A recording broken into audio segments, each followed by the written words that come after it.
Welcome to the League of Legends Champion Spotlight, featuring Varus, the Arrow of Retribution, recorded with help from our newly released Spectator mode. Varus is a mix of a physical ranged carry and caster, adept at whittling down individual targets or assassinating them from afar. Utilizing his mix of persistent and burst damage, Varus is an exceptional addition to any team composition.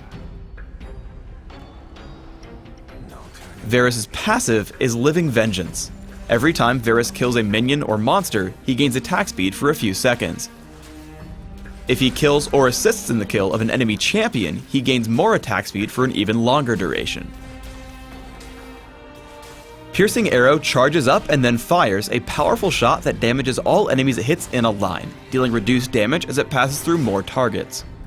On the first cast of Piercing Arrow, Varus begins drawing back his bow, slowing him and removing his ability to attack. When cast a second time, he fires with bonus damage and bonus range based on how long he was channeling. If you use smart casting, holding down the button will begin the charge and letting go will fire. Silencing or stunning Varus will put the spell on cooldown without firing. If Varus waits too long to fire, the spell goes on cooldown and refunds part of the mana cost. Blighted Quiver passively gives Varus his basic attacks bonus magic damage. They also apply stacks of Blight up to a cap.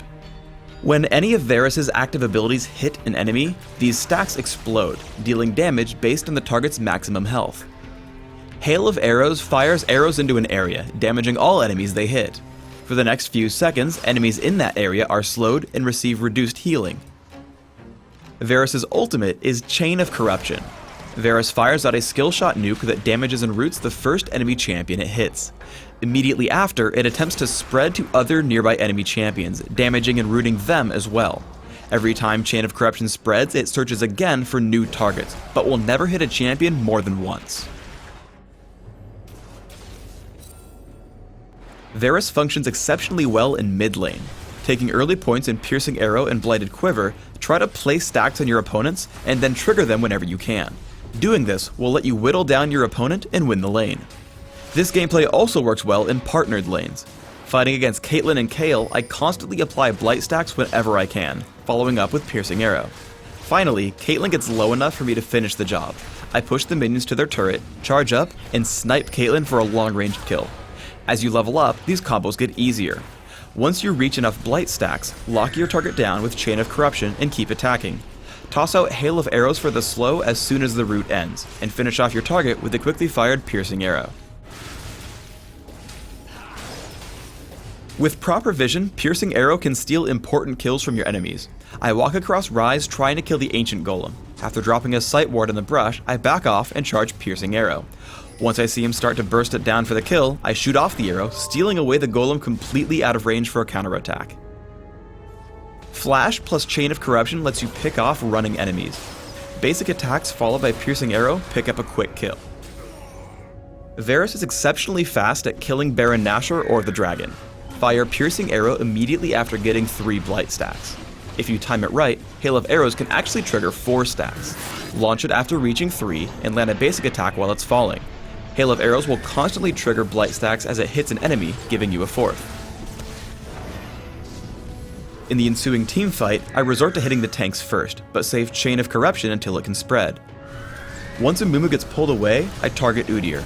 I switch focus to him and the corruption spreads to Rise and then the enemy Varus. We take down 4 enemy champions in sequence with no hope for any of them to escape. Varus' long range makes him great at defending capture points in Dominion. As Dr. Mundo and Alistar begin capturing the Boneyard, I charge up Piercing Arrow and interrupt them both. I walk out of range after they stop capturing, but once they turn back in, I head in again for Hail of Arrows. Again, they turn to fight me, so I retreat and charge another Piercing Arrow. Alistar starts another capture, and again, I stop him. Fiora and I then enter in to stop them once more. Fiora falls, but I turn to Dr. Mundo, taking him down by stacking Blight and triggering Piercing Arrow.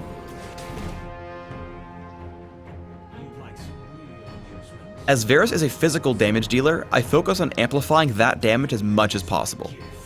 For runes, I recommend flat attack damage marks, flat armor seals, magic resist per level glyphs, and flat attack damage quintessences. For masteries, I recommend 22-1-7, taking all the physical damage increasing masteries in offense, mana regeneration in utility, and improving my summoner spells. For summoner spells, I recommend Heal and Flash, as these spells will help you navigate and survive fights. On Summoner's Rift, I recommend opening with Boots of Speed and 3 health potions, following up with a couple of Doran's Blades, Berserker's Greaves, and a Vampiric Scepter. Then look for significant damage through Infinity Edge, Phantom Dancer, and Last Whisper. From here, look for items like Guardian Angel, Banshee's Veil, and Bloodthirster. In Dominion, a similar build will work well. I recommend Boots of Speed, Prospector's Blade, and 2 health potions. Grab Berserker's Greaves and head for Infinity Edge, Phantom Dancer, Last Whisper, and Sanguine Blade. Round out your build with Odin's Veil or a second Phantom Dancer. Thanks for tuning in to the Varus Champion Spotlight. Please subscribe to the Riot Games YouTube channel above, and don't forget to thumbs us up just below the video.